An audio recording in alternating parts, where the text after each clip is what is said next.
a lady just T-boned us in an intersection.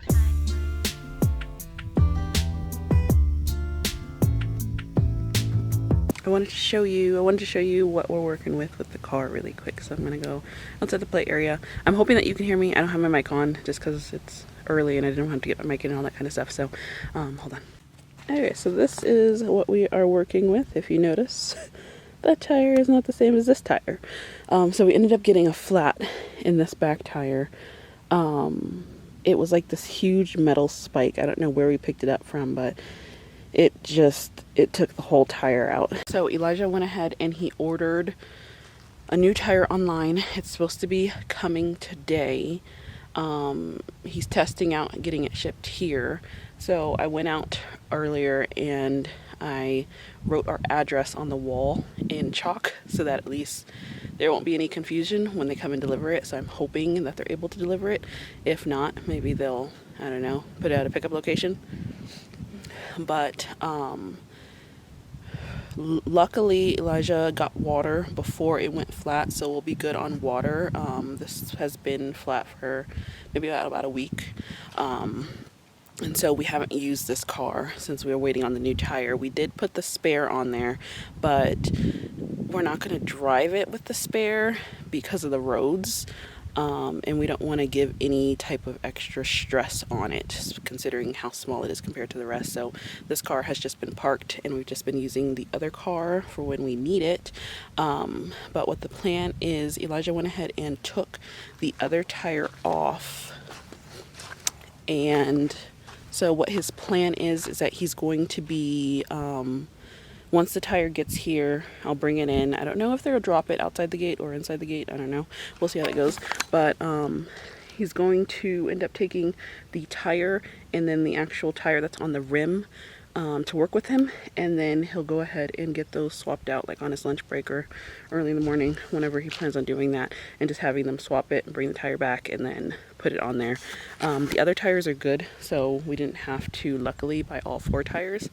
He is though planning on getting all new tires that are a lot more, I guess, hardy and ready for, like, you know, the outdoor use and stuff like that, so that we don't have to deal with as many punctures.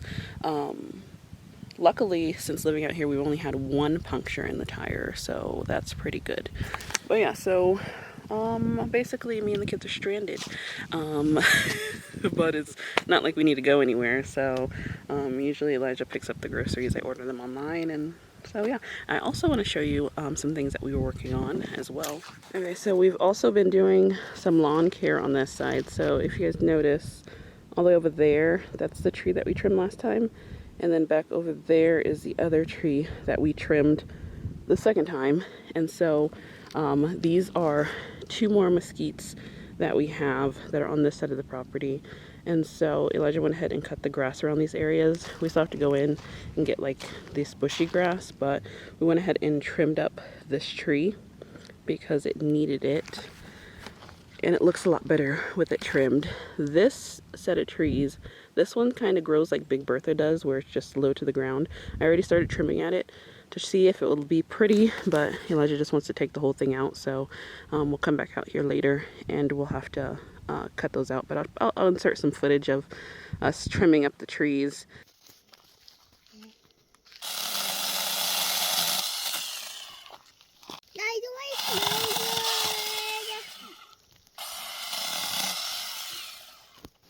Do you smell good? Yes, I smell like dirt because Emerson got dirt on me and he got my smell away. Oh no. Emerson got my smell away. My nose smells like dirt. Daddy, the dog is biting again. Okay, it's not your dog. I am talking about that people's dog. It's okay. So these plants are what make everything messy, it looks like. Well, yeah, like once you cut all the bushes and stuff, all of it just looks better.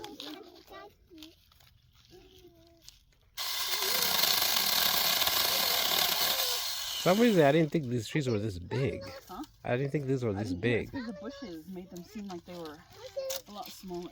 Yeah. Oh.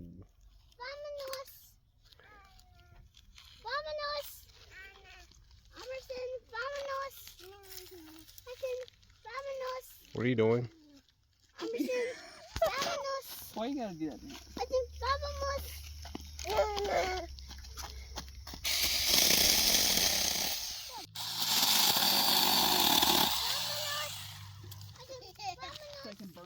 But it will look nice, honestly, with that tree gone, because I don't know, because that's the driveway right here, and then just having that one tree here, and then we did put a solar light on it down there, so once we get that all cleaned up, it will look very pretty at nighttime.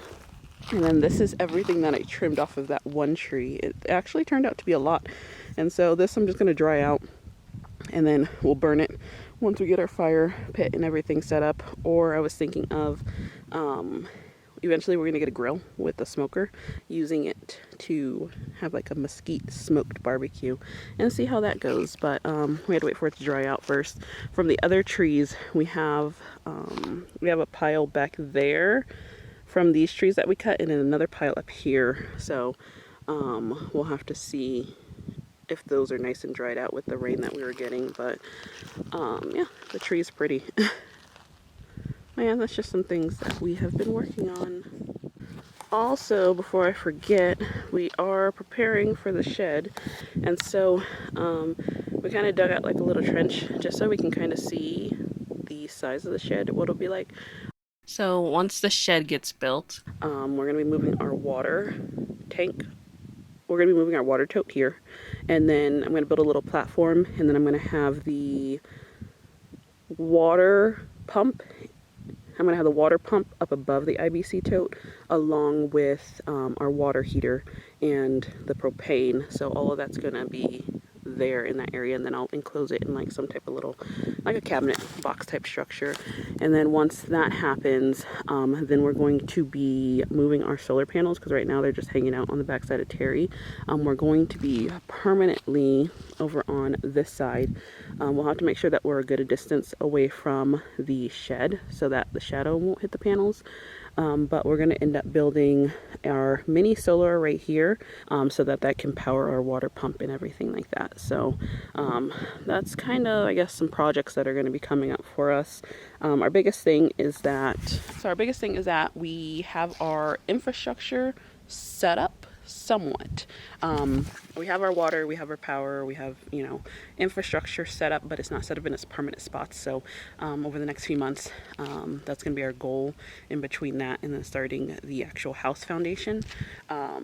But we want to try and get this completed and done before we start the house foundation, because that would be a lot easier for us. But as soon as we get the shed and we move the solar panels, then we're going to need to actually hook up to our power pole in the back, because we've been running off solar since we had to wait for like house plans and blueprints and all that kind of stuff before they would give us the green tag to hook up to power. So yeah, that's pretty much what we're waiting on.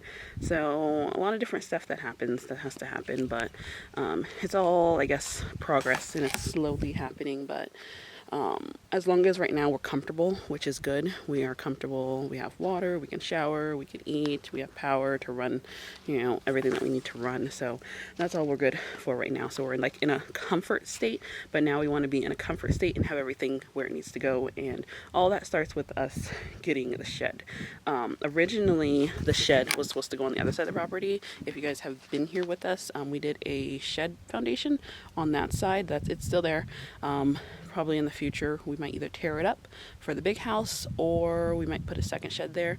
But I was telling Elijah that I was happy that we paused on the shed build, because then we would have a shed all the way on the other side of the property when it benefits us more, since we're on this side now, being on this side of the property. So it's one of those things where sometimes stuff doesn't work out, but it's a reason why it might not work out, because there's other plans in the horizon. So so pretty much right now we're just waiting on the shed. And so once we get the shed, then we will keep progressing. And then let me show you what Elijah was working on yesterday. So we're still also working on the play area. We are still waiting for the mesh to be delivered. Oh, there we go. We're still waiting for the mesh to be delivered so we can finish out this side. But yesterday Elijah came out and he completely flattened the dirt underneath the grass, which is crazy because it was super lumpy before and now it's flattened. So now we just need to get stakes to go ahead and stake it out. And as you can see over here, we were doing a test hole over here because we're doing pavers on this side. Oh, let me shut the gate. Oh yeah, and as you can see, side note, we collected some rocks and did like a little rock structure out there so we can put some plants out there. But we did a test pit because we want to do pavers on this side because this is going to be like the cooking area / dining area. And so over here, we wanted to see kind of what the depth was that we needed, because our original plan was we were going to do rocks. No, we were going to do weed barrier, then the little paver base plastic pieces, and then sand, and then our paver. So we wanted to see how deep we were going to do.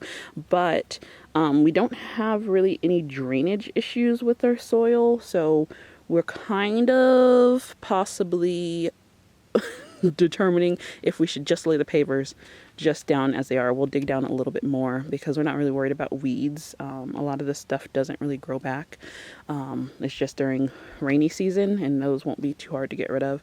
But we did see someone else who has their pavers just on this dirt like this, and they came out great. So we're thinking to just get pavers and just lay them out there and just skip the whole rest of like the sand and the paver bases, because our soil, when we went to the rock place, side note, they had told us that we don't need road base because of the area that we're in, and we could just go ahead and just put rock straight down. I'm guessing that's because of our soil and like how our soil reacts to rain and all that kind of stuff. So that's kind of gearing me towards the idea of just doing pavers, and it'll be quicker and it'll be a lot cheaper. And then I told Elijah, like, worst case scenario, if we start seeing like some shifting or sinking, then we can go ahead and we can just pull the pavers up and then do it, you know, the way that everybody else does it. But our soil is so dense, and I guess it drains well, so I don't foresee any type of sinking or anything happening. For example, our shipping container that's over there, it's not on blocks, it's straight on the ground, and we haven't experienced any type of sinking on it, and it's loaded up, like it's heavy. And we've gone through the monsoon season. The water's rushing because that's where all the water rushes down, is to that side of the property, and so the water's rushed past it, all that kind of stuff. We haven't had any dirt being shifted or moved because of the water, and so it's pretty much in the same spot that it's been in since we put it down there. So I don't know, we'll see how that goes. But yeah, I think that's all I got for you.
so Elijah went to the storage container really quick to go grab his torque wrench so that he can torque down the tire nuts or bolts to their specific rating. So I thought I would just give you a quick check-in.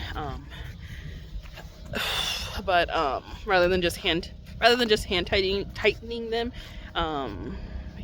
he usually uses that, especially since we're going to be running some errands with the trailer tomorrow, and we're going to be carrying some heavy weight. So that's going to be something that is important. But it's nice to have the car back, because working with one car, it actually wasn't bad because I didn't need to go anywhere. So when it comes to grocery shopping and stuff like that, I personally do not like going into stores, and so it's something from when I was small, and just I can go into a store maybe every blue moon and I'll be okay, and I'll get distracted and be looking at stuff. But other than that, I don't like stores. I don't like hanging out in stores. I don't like window shopping in stores. I don't like browsing around in stores. I don't like going to get essentials in stores. I just don't like stores. So when it comes to groceries and stuff, we order them online, because having to go into the store, I can't.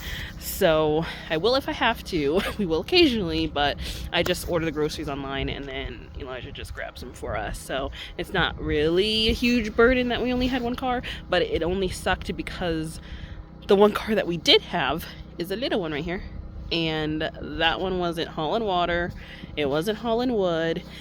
It could fit the kids, it could fit all of us, but nothing essential for homesteading. So it's just a good, we need to go to the city type car, or drive long distances, or Elijah needs to go to work type car. So it's nice to actually have the big car back. Eventually, this will be eventually, unless we find like some super good deal, we do want to get a third car. Up until we had Little Man, we had 3 cars. Even before that, we've always had 3 cars. Ever since we've been pretty much married, or I guess a little bit after we got together, we've always had 3 cars, because we've always had a car that was for sure paid off, and there was no point in getting rid of it. And so when I had Little Man, we had the white car that's here, and then I had an orange Subaru Crosstrek. That was my car. This one was Elijah's. And then Elijah had a Toyota 4Runner, and about 6 months right after I had him, we got rid of the Crosstrek because it didn't fit anything anymore. So it was fine when we had one kid, it fit everything, but once we had Little Man, it made no sense to have that car and this car, because they held the same amount of stuff. So it was to the point where we were like, you know what, and it was almost paid off, and I was just like, let's just get rid of it, let's just cash in on the car and all that kind of stuff. So and then so we were down to 2 cars. Yeah, we were down to 2 cars. So we were down to the white car, and then we were down to the 4Runner.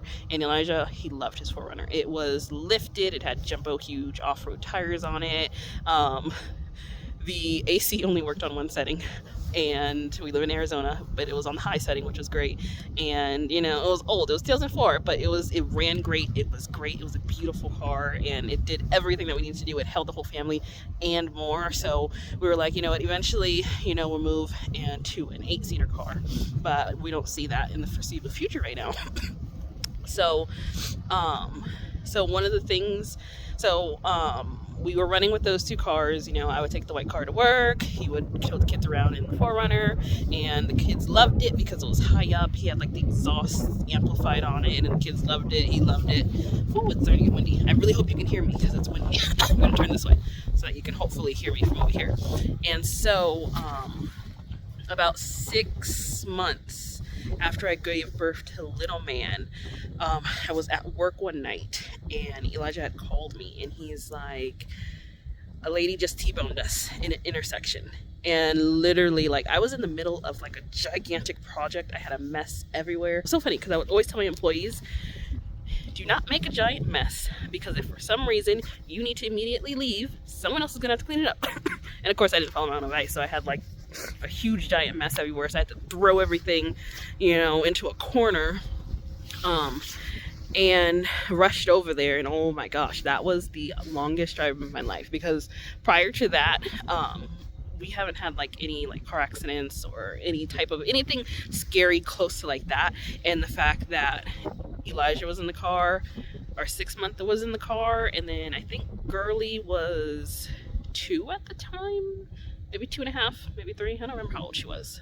This was just last year, so she wasn't even 3 yet, so she was 2.